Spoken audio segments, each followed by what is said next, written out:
5, 4, 3, 2, 1. ನಿಧಾನವಾಗಿ 2 ಕೈಗಳನ್ನ ಬಿಡಿಸ್ತಾ ಅಷ್ಟೇ ನಿಧಾನವಾಗಿ 2 ಕಣ್ಣುಗಳನ್ನು ಓಪನ್ ಮಾಡಿ. Thank you, thank you, thank you, thank you so much masters. Thank you so much. Yes master, ಈಗ ನಾವು ಆರೋಹಣ ಸ್ಥಿತಿಯಲ್ಲಿದ್ದೀವಿ, ಆರೋಹಣ ಹೊಂದಿದವರಾಗಿದ್ದೀವಿ, ಅಸೆನ್ಷನ್ ಸ್ಥಿತಿಯಲ್ಲಿದ್ದೀವಿ, ಅಸೆಂಡ್ ಆಗಿದ್ದೀವಿ. ಈ ಹಿನ್ನೆಲೆಯಲ್ಲಿ ಕರ್ಮ ಸಿದ್ಧಾಂತ 1 ನಿಮಿಷ ನೋಡೋಣ. ಕರ್ಮ ಸಿದ್ಧಾಂತ ಈ ಮೊದಲು ನಮಗೆ ಒಂದು ದೊಡ್ಡ ಭಾರವಾಗಿ, ಬಿಡಲಾರದ ಒಂದು ಒಂದು ಏನ್ ಹೆಸರು ಕೊಡಬೇಕು ಅದಕ್ಕೆ, ಬಿಡಲಾರದ ಒಂದು ದೊಡ್ಡ ಒಂದು ಬ್ಯಾಲೆನ್ಸ್, ಏನೋ ಬಾಕಿ ಕೊಡ್ಬೇಕಾಗಿದೆಪ್ಪ, ಬಿಡಲಾರದ ಋಣ ಆಗಿ ನಮಗೆ ಕಾಣಿಸ್ತಿತ್ತು. ಈ ಅಸೆನ್ಷನ್ ಸ್ಥಿತಿಯಲ್ಲಿ ಕರ್ಮ ಸಿದ್ಧಾಂತ ಹೇಗೆ ನೋಡ್ಬೋದು? ಈಗ ಉದಾಹರಣೆ, ಮನುಷ್ಯ ಬಂದು ಈ ಜನ್ಮದಲ್ಲಿ ನಿಮಗೆ ಎಷ್ಟೋ ಹಾನಿ ಮಾಡ್ತಾನೆ ಅಥವಾ ಎಷ್ಟೋ ಅಪಮಾನ ಮಾಡ್ತಾನೆ.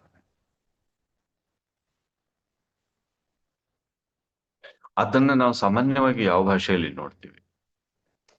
ಯಾವ್ದೋ ಜನ್ಮದಾಗ ಏನೋ ಮಾಡಿದ್ದೀವಿ,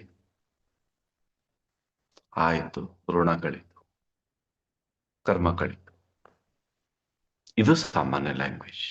ನಾವು ಮೊದಲಿನ ಭಾಷೆಯನ್ನ ಬಳಸ್ತಾ ಇದ್ವಿ. ಈಗ ಹೊಸ ಭಾಷೆಯಲ್ಲಿ ನೋಡೋಣ.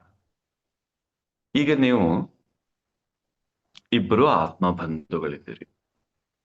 ಮೇಲಿನ ಲೋಕದಿಂದ ಬರುವಾಗ ನೀವಿಬ್ರು ಒಂದು ಅಗ್ರಿಮೆಂಟ್ ಮಾಡ್ಕೊತೀರಿ. ನೋಡು, ಈ ಸಲ ನಾನು ಆತ್ಮೋನ್ನತಿ ಹೊಂದಬೇಕು. ಇಬ್ರು ಆತ್ಮೋನ್ನತಿ ಹೊಂದೋ ಪ್ರಕ್ರಿಯೆಯಲ್ಲೇ ಇದ್ರಿ. ಈ ಸಲ ನಾನು ಆತ್ಮೋನ್ನತಿ ಹೊಂದಬೇಕು. ನಾವಿಬ್ರು ಒಂದೇ ಸಲ ಪ್ರಯತ್ನ ಮಾಡಿದ್ರೆ ಅಷ್ಟು ಬೇಗ ಆಗೋದಿಲ್ಲ. ಅದಕ್ಕೆ ನಾವು ಏನ್ ಮಾಡೋಣ, ಒಂದು ಜನ್ಮದಲ್ಲಿ ನಿನಗೆ ಇಷ್ಟೆಲ್ಲ ಪಾಠಗಳನ್ನ ಕಲಿಸ್ತೇನೆ, ಅಥವಾ ನೀನು ನನಗೆ ಇಷ್ಟೆಲ್ಲ ಪಾಠಗಳನ್ನ ಕಲಿಸು. ಏನೇನು?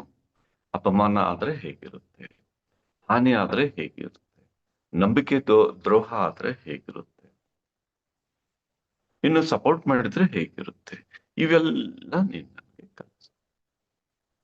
ಇಲ್ಲ, ನಾನು ಒಳ್ಳೇದಕ್ಕೆ ಬರ್ತೀನಿ, ಇವೆಲ್ಲ ಅಪಮಾನ, ಹಾನಿ, ನಂಬಿಕೆ ದ್ರೋಹ ಇದು ನನ್ನಿಂದ ಮಾಡೋದು ಸಾಧ್ಯ ಇಲ್ಲ. ಇಲ್ಲ ಇಲ್ಲ, ಒಂದ್ ಕೆಲಸ ಮಾಡ್ಬೇಕು ನೀನು, ನಾನು ಆತ್ಮೋನ್ನತಿ ಹೊಂದ್ಬೇಕಂದ್ರೆ ನೀನ್ ದಯವಿಟ್ಟು ಇದನ್ನೆಲ್ಲ ನನಗ್ ಮಾಡ್ಬೇಕು.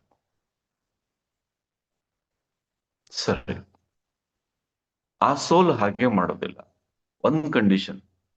ನೋಡು, ನಾನೆಷ್ಟು ಆತ್ಮೀಯ ಇದ್ದೀನಿ ಅನ್ನೋ ಕಾರಣಕ್ಕೆ ನೀನ್ ನನಗೆ ಹೇಳ್ತಾ ಇದ್ದೀನಿ. ಆದ್ರೆ ಒಂದ್ ಕಂಡೀಷನ್, ಮುಂದಿನ ಜನ್ಮದಲ್ಲಿ ನೀನು ಇದೇ ಪಾಠಗಳನ್ನ ನನಗೆ ಕಲಿಸ್ತೀನಿ ಅಂತ ನೀನು ಒಪ್ಕೊಂಡ್ರೆ,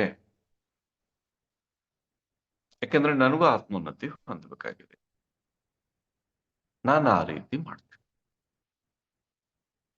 ಇಲ್ಲ, ನಾನು ತಪ್ಪದೇ ಆ ರೀತಿ ನಿನಗೆ ಕಲಿಸ್ತೀನಿ, ನಿನಗೆ ಇದು ನಾನು ಒಪ್ಕೊಂಡಿದ್ದೇನೆ, ನೀನು ಈ ರೀತಿ ಮಾಡ್ಲಿಕ್ಕೆ ಬಾ. ಸರಿ, ಇಬ್ರು ಭೂಮಿ ಮೇಲೆ ಬಂದ್ರೆ, ಭೂಮಿ ಮೇಲೆ ಬಂದಾಗ ಅಲ್ಲಿಯ ಘಟನೆ ಮರ್ತು ಹೋಗುತ್ತೆ. ಅದು ನಿಯಮ, ವಿಶ್ವ ನಿಯಮ. ಎಲ್ಲವೂ ಮರ್ತು ಹೋಗುತ್ತೆ. ಇದನ್ನ ನೀವು ಮತ್ತೆ ಮತ್ತೆ ತಿಳ್ಕೊಳ್ಬೇಕು ಅಂದ್ರೆ ಅತಿ ಸುಲಭವಾಗಿ, ಈಗಾಗ್ಲೇ ಆತ್ಮಾಯಣ ಸ್ವಾಧ್ಯಾಯ ಮಾಡ್ತಿದ್ರಿ, ಆತ್ಮಾಯಣ ಓದೋರಿದ್ರಿ, ಇನ್ನೂ ಶಾರ್ಟ್ ಆಗಿ ತಿಳ್ಕೊಬೇಕು. ಆತ್ಮದ ಅವರೋಹಣ ಅಂತ ಒಂದು ಪುಸ್ತಕ ಇದೆ, ಅದನ್ನ ತಿಳ್ಕೊಳ್ಳಿ. ಇಲ್ಲ, ಇನ್ನೂ ಸಾಕಷ್ಟು ಬುಕ್ ಇದೆ. ಈ ಕಂಡೀಷನ್ ನಿಂದ, ಯಾವ್ದ್ರಿಂದ ಅಂದ್ರೆ ಮೇಲಿನಿಂದ ಬರುವಾಗ ಸಂಪೂರ್ಣವಾಗಿ ಮರ್ತು ಹೋಗ್ತೀರಿ. ಸರಿ, ಮರ್ತ ಮೇಲೆ ಈಗ ತುಂಬಾ ಆತ್ಮೀಯವಾಗಿ ಒಬ್ಬರನ್ನ ಕರ್ಕೊಂಡು ಬಂದಿದ್ದಾರಲ್ಲ, ನಿನ್ಗೆ ಈ ಸಲ ಇಂತಿಂತ ಪಾಠಗಳನ್ನ ಸ್ಟ್ರಾಂಗ್ ಆಗಿ ನೀನ್ ನನಗೆ ಕಲಿಸ್ಬೇಕು ಅಂತ ಅಗ್ರಿಮೆಂಟ್ ಮಾಡ್ಕೊಂಡ್ ಬಂದಿದ್ರಲ್ಲ, ಅವರು ನಿಮಗೆ ಹೇಳಿದ ಪ್ರಕಾರ ಅವರ ಡಿಸೈನ್ ಇರೋದ್ರಿಂದ ಅವ್ರಿಗೆ ಅದು ಗೊತ್ತಿಲ್ಲ ಮನಸ್ಸಿಗೆ. ಆದರೆ ನೀವು ಅವರಿಗೆ ಆ ರೀತಿ ಪಾಠಗಳನ್ನ ಕಲಿಸ್ತೀರಿ. ಈಗ ಒಬ್ರು ನಿಮ್ಗೆ ಅಪಮಾನ ಮಾಡಿದ್ರು ಅಂತ ಇಟ್ಕೊಳ್ಳಿ. ನೀವು ಅವ್ರಿಗೆ ರಿಟರ್ನ್ ಏನ್ ಮಾಡ್ತೀರಿ? ಸ್ವಲ್ಪ ಯಾರಾದ್ರೂ ಮಾತಾಡಿ. ನನಗೆ ದೊಡ್ಡ ದೊಡ್ಡ ರೆಡಿ ಉತ್ತರಗಳು ಬೇಡ. ನಾರ್ಮಲ್ ನಿಮಗೆ ಹಾನಿ ಮಾಡಿದ್ರೆ, ನಿಮಗೆ ಅಪಮಾನ ಮಾಡಿದ್ರೆ, ನಿಮ್ಮಿಂದ ಒಂದಷ್ಟು ದುಡ್ಡು ಮುಳುಗಿಸಿದ್ರೆ, ನಿಮಗೆ ಕಿರುಕುಳ ಕೊಟ್ರೆ, ನಿಮ್ ಮನಸ್ಸಿನ ನೆಮ್ಮದಿ ಹಾಳು ಮಾಡಿದ್ರೆ,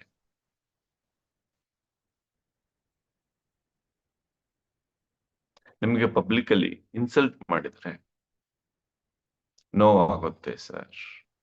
ಎಸ್, ಸಹಜವಾಗಿ.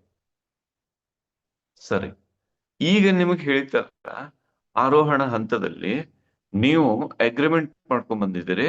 ನೀನ್ ಈ ರೀತಿ ನನಗೆ ಮಾಡ್ಲೇಬೇಕು, ನನಗಿಷ್ಟು ನೀನು ಕ್ಲೋಸ್ ಆತ್ಮೀಯದ ಆಗಿ ಇದೆಯಾ, ನೀನ್ ಮಾಡದೇ ಇದ್ರೆ ಬೇರೆ ಯಾರು ಮಾಡ್ಬೇಕು, ಅದಕ್ಕೆ ನೀನೇ ಇದನ್ನ ಒಪ್ಕೋಬೇಕು ಅಂತ ರಿಕ್ವೆಸ್ಟ್ ಮಾಡಿ ಅವ್ರನ್ನ ಕರ್ಕೊಂಡ್ ಬಂದಿದ್ದೀರಲ್ಲ.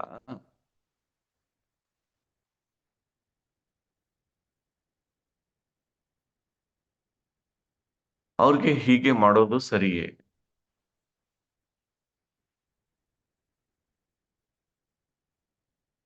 ಅವ್ರ ಮೇಲೆ ನೀವು ಸೇಡಿನ ಮನೋಭಾವ, ವೈರತ್ವದ ಮನೋಭಾವ ಇಟ್ಕೊಳ್ಳೋದು ಸರಿಯೇ? ಸ್ವಲ್ಪ ಉತ್ತರ ಕೊಡಿ, ಅಂದ್ರೆ ಮುಂದೆ ಹೋಗ್ತೀನಿ. ನಿಜ ನಿಜ ಅಂದ್ರೆ ಏನು? ಸರಿ ಅಲ್ಲ. ಓಕೆ ಓಕೆ, ಹಾಗಾದ್ರೆ ಅಷ್ಟಕ್ಕೂ ಈ ರೀತಿ ಯಾಕೆ ನೀವು ಆ ಭಾವನೆಯನ್ನ ಹೊಂತೀರಿ?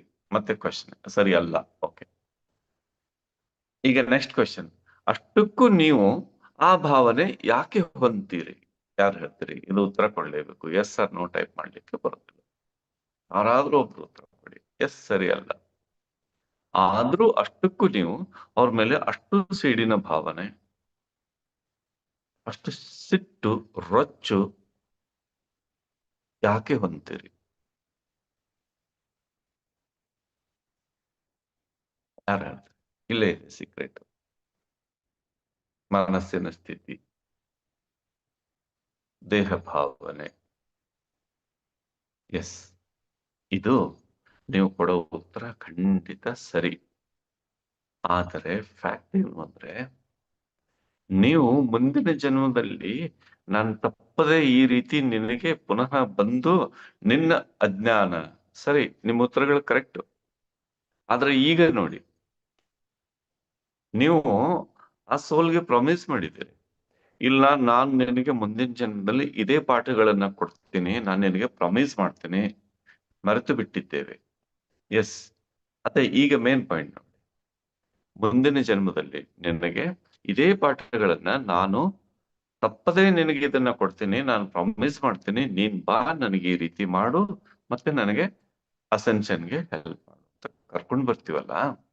ಮುಂದಿನ ಜನ್ಮದಲ್ಲಿ ಆ ಆತ್ಮಕ್ಕೆ ನಾವು ಈ ಪಾಠಗಳನ್ನ ಕೊಡಬೇಕು ಅಂದರೆ,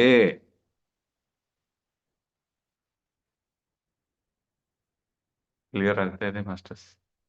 ಮುಂದಿನ ಜನ್ಮದಲ್ಲಿ ನಾವು ಆ ಆತ್ಮಕ್ಕೆ ಈ ಪಾಠಗಳನ್ನು ಕೊಡಬೇಕು ಅಂದರೆ,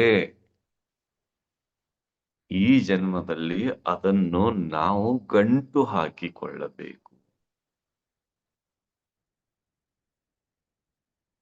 ಹಾ, ಮರ್ತು ಬಿಟ್ಟಿರೋ ಕಾರಣ ಓಕೆ. ಆದ್ರೆ ಅವ್ರ ಮೇಲೆ ನಾವು ಸಿಟ್ಟಿನಿಂದ ಗಂಟು ಹಾಕೊಳ್ತೀವಿ. ನಿನ್ನ ಬಿಡೋದಿಲ್ಲ ನಾನು, ಸಿಕ್ಕಾಗ ಬಿಡೋದಿಲ್ಲ ನಾನು, ನೋಡ್ತಾ ಇರು ಅಂತ. ಯಾಕೆ ಗಂಟು ಹಾಕೊಳ್ತೀವಿ? ಅಲ್ಲಿ ಹೋದ್ಮೇಲೆ ನಮ್ಗೆ ಆ ಪಾಠ ನೆನ್ಪಿರ್ಬೇಕಲ್ಲ. ಅಲ್ಲಿ ಪ್ರಾಮಿಸ್ ನಾವು ಮರ್ತು ಬಿಟ್ರೆ, ಇಲ್ಲ ಇಲ್ಲ ಆಯ್ತು, ನನ್ನ ಅಸೆನ್ಷನ್ ಆಯ್ತು, ನೀನು ಹೋಗು, ನೀನ್ ಬೇರೆ ಯಾರನ್ನಾದ್ರೂ ಚೂಸ್ ಮಾಡು, ನಿನ್ನಂತ ಒಳ್ಳೆ ಮಿತ್ರನಿಗೆ ನನಗೆ ಆ ರೀತಿ ನೋವು ಕೊಡೋ ಸಾಧ್ಯ ಇಲ್ಲ, ನೀನ್ ಬಹಳ ದೊಡ್ಡವನು, ನೀನ್ ಮಾತ್ರ ಅದನ್ನ ಖಂಡಿತ ಮಾಡಿದೆ, ಬಟ್ ನನಗೆ ಸಾಧ್ಯ ಇಲ್ಲ ಅಂತ ನೀವು ಜಾರ್ಕೊಂಡ್ರೆ, ಅದಕ್ಕೆ ಜಾರಿಕೊಳ್ಳಲಾರದಂತೆ ನೇಚರ್ ಇಲ್ಲಿಂದ ಹೋಗೋಕ್ಕಿಂತ ಮುಂಚೆನೆ ಅವುಗಳನ್ನ ಗಂಟು ಹಾಕಿಬಿಡು. ಅದಕ್ಕೆ ಹ್ಯೂಮನ್ ಮೈಂಡು, ದೇಹ ಮನೋಭಾವನೆ ಮರೆತು ಬಿಡುತ್ತೇವೆ.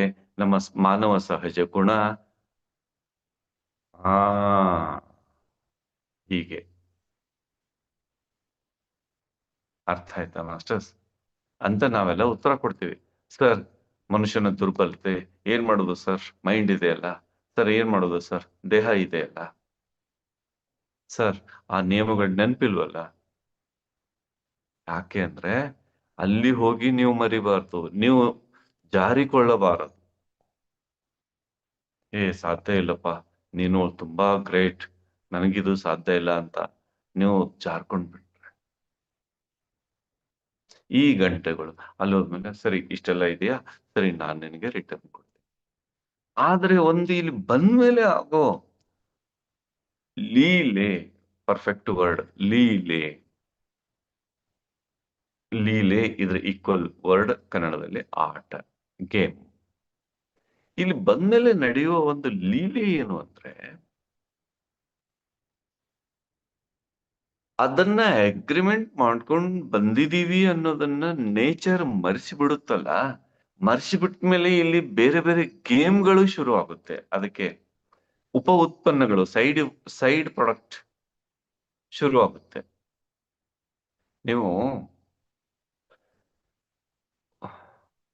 ಒಂದು ಎಣ್ಣೆ ಪದಾರ್ಥ, ಒಂದು ಎಣ್ಣೆ, ಒಂದು ಖಾರ, ಒಂದಷ್ಟು ಮಸಾಲೆ ವಸ್ತುಗಳು ತಂದಿದ್ದೀರಿ. ಮತ್ತೆ ಅದಕ್ಕೆ ಸಂಬಂಧಪಟ್ಟಂತೆ ಒಂದಷ್ಟೇನೋ ಹಿಟ್ಟು, ಇದು ಎಲ್ಲ ತಂದಿದ್ದೀರಿ. ಬಟ್ ಅಷ್ಟರಿಂದ ನೀವು ಒಂದೇ ವಸ್ತು ಮಾಡೋದಿಲ್ಲ, ನೀವು ನೂರಾರು ವಸ್ತುಗಳನ್ನ ಮಾಡ್ತೀರಿ. ಹೆಣ್ಮಕ್ಳಿಗೆ ಇದು ಗೊತ್ತಿದೆ, ಕಿಚನ್ ಅಲ್ಲಿ ಅದೇ ವಸ್ತುಗಳು 10 ಹಲವು. ಒಂದು ಹಾಲಿನ ಪ್ರಾಡಕ್ಟ್ ಇದೆ ಅಂದ್ರೆ ಅದರಿಂದ ನೂರಾರು ಸ್ವೀಟ್ ಮಾಡ್ಬೋದು. ಅದೇ ಸಕ್ಕರೆ, ಅದೇ ಹಾಲು, ಅದೇ ಬೆಲ್ಲ, ನೂರಾರು ಪ್ರಾಡಕ್ಟ್ ಮಾಡ್ಬೋದು. ಅರ್ಥ ಆಗ್ತಾ ಇದೆ ಮಾಸ್ಟರ್ಸ್? ಒಂದ್ ವೇಳೆ ನಾವು ಅವ್ರ ಮೇಲೆ ಯಾವುದೇ ಸಿಟ್ಟು ಹೊಂದದೇ ಇದ್ದರೆ, ಅದಕ್ಕೆ ನೇಚರ್ ನಿಮಗೆ ಆ ಸಿಟ್ಟು ಹೊಂದಲೇಬೇಕು, ಆ ಪಾಠ ರಿಟರ್ನ್ ಕೊಡ್ಲೇಬೇಕು ಅಂತ ಆ ರೀತಿ ಮಾಡಿದೆ. ಇನ್ನು ನೀವು ಇನ್ನೂ ಮ್ಯಾಜಿಕ್ ಏನಂದ್ರೆ, ನೀವು ಇಬ್ರು ಮುಕ್ತ ಆಗ್ಬೇಕು ಅಂದ್ರೆ ನೀವಿಬ್ರು ಆ ಸಿಟ್ಟನ್ನ ಬಿಡ್ಬೇಕು. ಖಂಡಿತ ಆ ಹಾನಿ ಮಾಡೋದನ್ನ ಬಿಡ್ಬೇಕು, ಖಂಡಿತ. ಇದು ಯಾವಾಗ ಬರುತ್ತೆ? ಇದೊಳ್ಳೆ ಕತೆ ಆಯ್ತಲ್ಲ.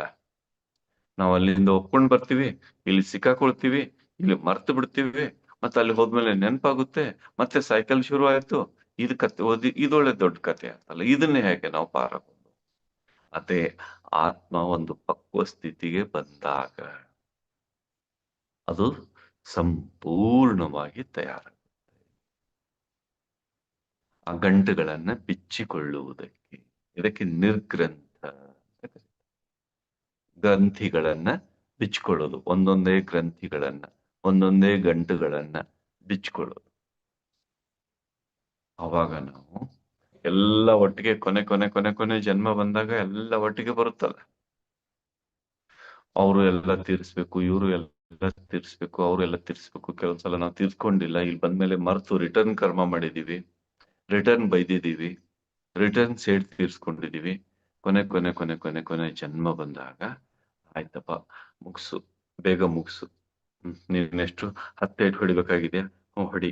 ಇನ್ನು ಬೇಕಾದ್ರೆ ಒಂದ್ 10 ಹೊಡಿ, ಮುಗ್ಸು ಪ್ಲೀಸ್, ಇನ್ ಸಾಕು. ನೀನ್ 5 ಏಟ್ ಹೊಡಿಬೇಕಾಗಿದೆಯಾ? ಮಾರಾಯ 10 ಏಟ್ ಹೊಡಿ, ಆದ್ರೆ ಕ್ಲೋಸ್ ಮಾಡು ಮ್ಯಾಟ್ರ್.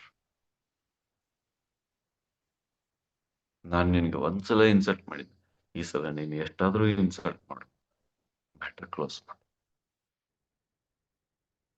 ಅದಕ್ಕೆ ಯೋಗಿಗಳೇನಿರ್ತಾರೆ, ಏನ್ ಹೇಳ್ತಾರೆ? ಏನೇ ಆದ್ರೂ ಸುಮ್ಮನೆ ಸಹಿಸು, ಸಹಿಸು, ಸಹಿಸು, ಝೇಲೋ, ಝೇಲೋ, ಝೇಲೋ, ಝೇಲೋ, ಝೇಲೋ, ಸಹಿಸು. ಸಹನೆಯೇ ಪ್ರಗತಿ, ಸಹನೆಯೇ ಪ್ರಗತಿ, ಸಹನೆಯೇ ಪ್ರಗತಿ, ಸಹನೆಯೇ progress. Patience is progress, patience is progress, patience, patience, patience. ಹಾ, ಅವ್ರ ತಾಳ್ಮೆ ಬಹಳ ದೊಡ್ಡದು ಸರ್. ಅಷ್ಟು ತಾಳ್ಕೊಳ್ಳೋದಕ್ಕೆ ನಮ್ಗೆ ಸಾಧ್ಯ ಆಗೋದಿಲ್ಲ. ನೀವು ಒಂದ್ಸಲ ಅಷ್ಟು ತಾಳ್ಮೆ ಹೊಂದ್ಕೊಂಡೇ ಬರ್ತೀರಿ, ಇಟ್ಕೊಂಡೇ ಬರ್ತೀರಿ. ಈಗ ಗೊತ್ತಾಯ್ತಾ? ಈ ತಾಳ್ಮೆ ಅನ್ನೋ ಗುಣ ನಮ್ಮನ್ನ ಎಷ್ಟು ಮುಕ್ತ ಮಾಡುತ್ತೆ ಅಂತ. ಸಹನೆ ಅನ್ನೋ ಗುಣ ನಮ್ಮನ್ನ ಎಷ್ಟು ಮುಕ್ತ ಮಾಡುತ್ತೆ ಅಂತ ಪತ್ರಿ ಸರ್ ಹೇಳಿರೋದು. ಸಹನೆಯೇ ಪ್ರಗತಿ ಅಂತ ಹೇಳಿರೋದು ಈಗ ಅರ್ಥ ಆಯ್ತಾ? ಹೇಳಿ. ಎಸ್.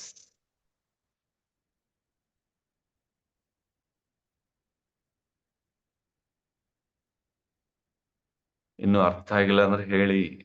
ಅರ್ಥ ಆಯ್ತಾ? ಓಕೆ. ಮೊದಲು ಮುಯಿಗೆ ಮುಯಿ ಆಟ, ಆಮೇಲೆ ಮೌನದ ಆಟ. Very good, very good. Yes, yes, yes. ಒಳ್ಳೆ ಒಳ್ಳೆ ಇದು. ಹ್ಮ್. ಎಸ್. ಇದು ಒಂದೇ ಜನ್ಮದ ಹಂತದಲ್ಲಿ ಬರುವ ಹಾಗೆ ತಾಳ್ಮೆ ಸಹನೆಯಿಂದ ಇಡಬೇಕಾಯಿತು. S, exact. ಮೊದಲು ಮುಯಿಗೆ ಮುಯಿ ಆಟ, ನಂತರ ಮೌನದ ಆಟ. ಗೀತಾ ಹೆಗಡೆ ಎಷ್ಟು ಅದ್ಭುತವಾಗಿ ಟೈಪ್ ಮಾಡಿದ್ದಾರೆ ನೋಡಿ. ಓಕೆ. ಗೇಮ್ ಹೇಗಿದೆ ಗೊತ್ತಾ ಮಾಸ್ಟರ್ಸ್? ಅದಕ್ಕೆ ಇಲ್ಲಿ ಬಂದ್ಮೇಲೆ ಏನಂತೀವಿ ನೋಡಿ. ಬುದ್ಧನ್ನ ನೋಡಿ, ಕೊನೆಗೆ ಯಾರು ಏನೇ ಮಾಡಿದ್ರು ಮೌನ. ಯಾರು ಏನೇ ಮಾಡಿದ್ರು ಮೌನ. ರಿಟರ್ನ್ ಒಂದು ಸೇಡ್ ತೀರ್ಸ್ಕೊಳ್ಳಿ. ಬುದ್ಧನಿಗೆ ಮಾಡಿದ ಗಾಯಗಳೆಷ್ಟು? ಒಂದು ಸೇಡ್ ತೀರ್ಸ್ಕೊಳ್ಳಿ. ಮುಖದ ಮೇಲೆ ಸದಾ ಮುಗುಳ್ನಗೆ, ಸದಾ ಮುಗುಳ್ನಗೆ. ಇಷ್ಟೆಲ್ಲ ಇದ್ರು. ಕೃಷ್ಣನ್ ನೋಡಿದ್ದಾರೆ, ಸದಾ ಮುಗುಳ್ನಗೆ. ಯಾಕೆ? ಯಾಕೆ ಮಾಸ್ಟರ್ಸ್? ಯಾಕೆಂದ್ರೆ ಅವರಿಗೆ ಗೊತ್ತು, ಒಬ್ಬ ವ್ಯಕ್ತಿನ ಅಪಮಾನ ಮಾಡಿರ್ತಾರೆ ಬುದ್ಧ. ಆ ವ್ಯಕ್ತಿ ಕಡೆಯಿಂದ ಕರ್ಮ ಜೀರೋ ಮಾಡ್ಕೊಳ್ಬೇಕಾಗಿದೆ. ಒಂದ್ ರೋಡ್ ನಿಂದ ಹೋಗ್ತಾರೆ. ಆ ವ್ಯಕ್ತಿ ಬಂದು ಏಕಾಏಕಿ ಇವ್ರ ಮುಖದ ಮೇಲೆ ಉಗಿತಾನೆ.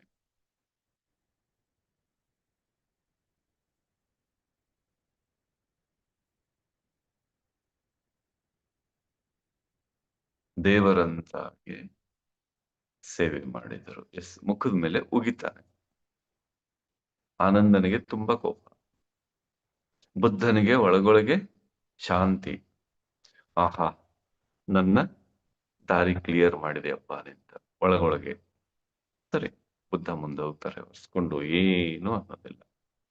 ಬಟ್ ಈ ಸಲ ಬುದ್ಧತ್ವ ಬಂದಿದಾರಲ್ಲ, ಎಲ್ಲರನ್ನ ಈ ಬುದ್ಧತ್ವದ ಮಾರ್ಗಕ್ಕೆ ತರೋ ಒಂದು ಸಂಕಲ್ಪ ಇಟ್ಕೊಂಡು ಬಂದಿದಾರಲ್ಲ. ನನಗೆ ಈ ಮಾರ್ಗದ ನೀನು ಗೈಡೆನ್ಸ್ ಮಾಡ್ಬೇಕು.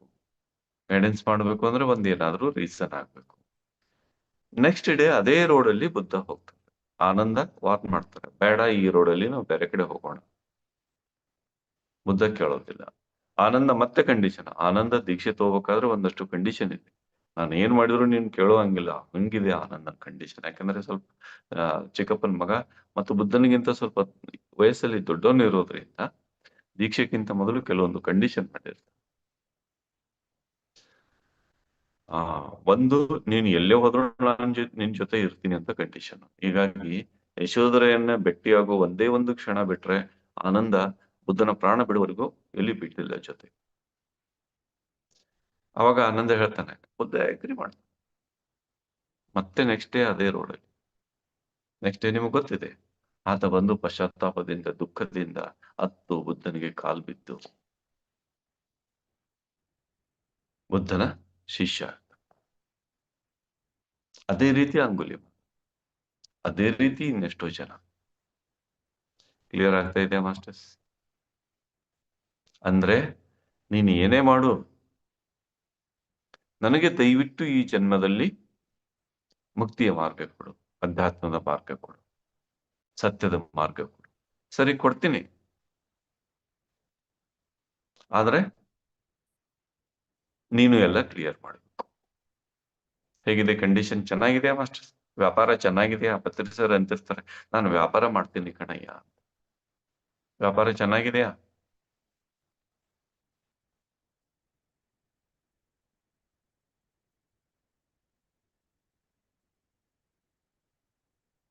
ಪ್ರೀತಿಯಿಂದ ಎಷ್ಟು ಕಷ್ಟಪಟ್ಟರೂ ಅವನಿಗೆ ಪ್ರೀತಿಯಿಂದ ಸೇವೆ ಮಾಡಿದರು. ಎಸ್. ಇದನ್ನೇ ನೀವು ಬಹಳಷ್ಟು ಜನ ಈಗ ಯೋಗಿ ಆತ್ಮಕಥೆ ಓದಿದ್ದೀರಿ. ಅದರಲ್ಲಿ ಕಾಶಿ ಅಂತ ಒಬ್ಬ ಹುಡುಗ ಬರ್ತಾನೆ. ಅವನ ಜೊತೆ ಮಾತಾಡ್ತಾ ಇರ್ಬೇಕಾದ್ರೆ ಒಂದು ಸ್ಕೂಲಲ್ಲಿ ನೀನು ಬೇಗ ಸಾಯ್ತೀಯಾ ಅಂತ ಇವ್ರ ಬಾಯಿಂದ ಬರುತ್ತೆ. ಇವರು ಚಿಕ್ಕವರಿದ್ದ ಇನ್ನೂ ದೀಕ್ಷೆ ತಗೊಳ್ಳೋಕ್ಕಿಂತ ಮುಂಚೆನೆ ಯೋಗಾನಂದ ಪರಮಹಂಸರಿಗೆ ಮುಕುಂದ ಅಂತ ಹೆಸರಿದೆಯಲ್ಲ, ಇವ್ರ ಬಾಯಿಂದ ಏನ್ ಬರುತ್ತೋ ಅದು ಸತ್ಯ ಆಗ್ತಿರುತ್ತೆ. ಈ ಘಟನೆಗಳನ್ನ ಅವರ ಅಕ್ಕನ ಜೊತೆಗೂ ನೋಡಿದಿರಿ, ಕೈಯೆಲ್ಲ ಬೊಬ್ಬೆ ಬರೋದು, ಇವೆಲ್ಲ ಘಟನೆ ನೋಡಿದಿರಿ. ನೀನ್ ಬೇಗ ಸಾಯ್ತೀಯ ಅಂದಾಗ ಅವನು ಸತ್ತೇ ಹೋಗ್ತಾನೆ. ಆದ್ರೆ ಇವ್ರಿಗೆ ಒಳಗೆ ಬಹಳ ಸಂಕಟ. ನಾನು ಹಾಗೆ ಮಾತಾಡೋದ್ರಿಂದ ಆಯ್ತಲ್ಲ. ಅವನು ಸಾಯುವಾಗ ಹಾಗೆ ಸಾಯೋದಿಲ್ಲ. ಕಾಶಿ ಅನ್ನೋನು, ನೀನ್ ನನಗೆ ಮುಂದಿನ ಜನ್ಮದಲ್ಲಿ ತಪ್ಪದೆ ಅಧ್ಯಾತ್ಮ ಮಾರ್ಗದಲ್ಲಿ ಕರ್ಕೊಂಡು ಹೋಗ್ಬೇಕು, ನನಗೆ ದೀಕ್ಷೆ ಕೊಡ್ಬೇಕು, ನನ್ನ ಗುರು ಆಗ್ಬೇಕು, ಗುರುಗಳೇ ನೀವು ಒಪ್ಕೊಳ್ತೀನಿ, ಒಪ್ಕೊಳ್ಳಿ ಅಂತ ಅವನಿಗೆ ದುಂಬಾಲು ಬಿದ್ದು ಒಪ್ಪಿಸಿ ದೇಹ ಬಿಡ್ತಾನೆ. ಬಿಟ್ಮೇಲೆ ಯೋಗಾನಂದ ಪರಮಹಂಸರಿಗೆ ಒಂದು ಚಾಲೆಂಜ್ ಶುರು ಆಗುತ್ತೆ. ನೋಡಿ ಹೇಗಿರುತ್ತೆ. ಅವನು ಎಲ್ಲಿ ಜನ್ಮ ತಗೊಂಡಿದ್ದಾನೆ ಅಂತ ಗೊತ್ತಿ ಹಿಡಿಬೇಕಲ್ಲ. ಅವಾಗ ಇವರು ಆ ಆತ್ಮನೊಂದಿಗೆ ಸಂಪರ್ಕ ಹೊಂದಿ ನಿನ್ನನ್ನ ಹೇಗೆ ಸಂಪರ್ಕಿಸೋದು ಅಂತ ಸಂಪರ್ಕ ಹೊಂದಿ ಅದನ್ನೇ ಧ್ಯಾನಿಸ್ತಾ ಇವರು ಹೀಗೆ ಕೈ ಎತ್ತಿ ಹೇಗೆ ಸಂಪರ್ಕ ಹೊಂದೋದು, ನೀನ್ ಎಲ್ಲಿದೀಯಾ ನನಗೆ ಕನೆಕ್ಷನ್ ಕೊಡು ಅಂತ ಹೀಗೆ ಕೈ ಎತ್ತಿ ಆ ಕನೆಕ್ಷನ್ ತಗೊಳ್ತಿದ್ರೆ ಒಂದು ದಿವಸ ಸಂತೆಯ ಜನಜಂಗುಳಿಯಲ್ಲಿ ಆ ಕೈಗೆ ಕರೆಂಟ್ ಬಂದು ಒಳಗಡೆ ಕರೆಂಟ್ ಪಾಸ್ ಆದಂಗೆ ಫೀಲ್ ಆಗುತ್ತೆ. ಆವಾಗ ಅವ್ರು ಹೇಳ್ತಾರೆ ಸಿಕ್ಕ, ಕಾಶಿ ಸಿಕ್ಕ ಅಂತ. ಅಲ್ಲಿದ್ದವರು ಜನರು ನಗ್ತಾರೆ, ಅವ್ರ ಜೊತೆ ಇದ್ದವರು ನಗ್ತಾರೆ. ಆ ಕರೆಂಟ್ ಯಾವ ಕಡೆ ಕರ್ಕೊಂಡು ಹೋಗುತ್ತೋ ಹಾಗೆ ಹೋಗ್ತಾರೆ. ಬೇರೆ ಕಡೆ ಹೋದ್ರೆ ಆ ಕರೆಂಟ್ ಫೀಲ್ ಆಗೋದಿಲ್ಲ, ಹಾಗೆ ಹೋಗ್ತಾರೆ. ಒಂದ್ ಮನೆ ದಾಟಿ ಮುಂದೆ ಹೋದಾಗ ಕರೆಂಟ್ ಸ್ಟಾಪ್ ಆಗುತ್ತೆ, ಮತ್ತೆ ವಾಪಸ್ ಒಂದ್ ಮನೆ ಮುಂದೆ ಬಂದಾಗ ಮತ್ತೆ ಕರೆಂಟ್ ಬರುತ್ತೆ. ಅವ್ರಿಗೆ ಗೊತ್ತಾಗುತ್ತೆ ಇಲ್ಲಿದೆ ಕಾಶಿ ಜೀವ.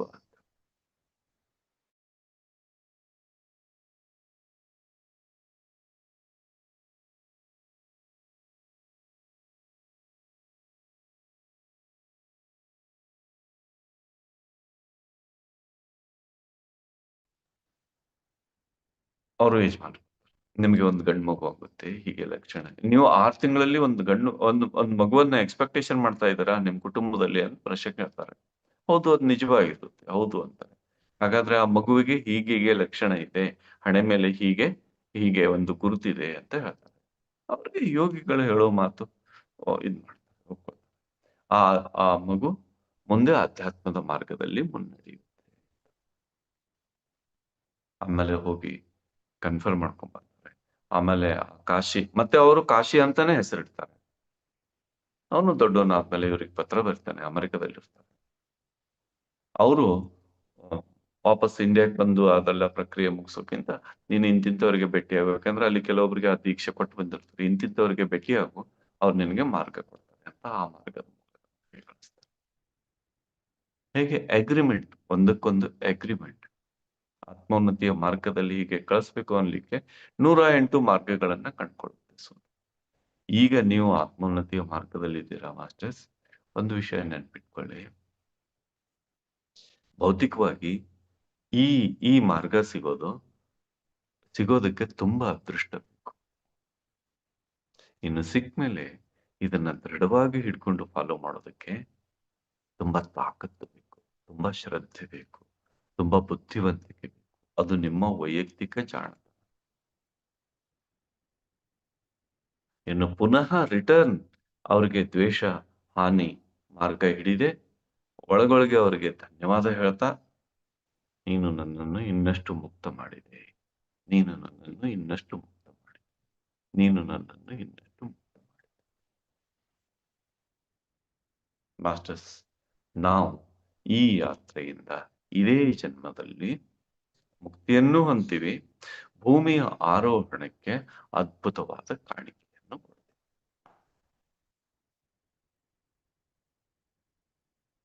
Thank you, thank you, thank you, thank you, thank you, thank you so much master.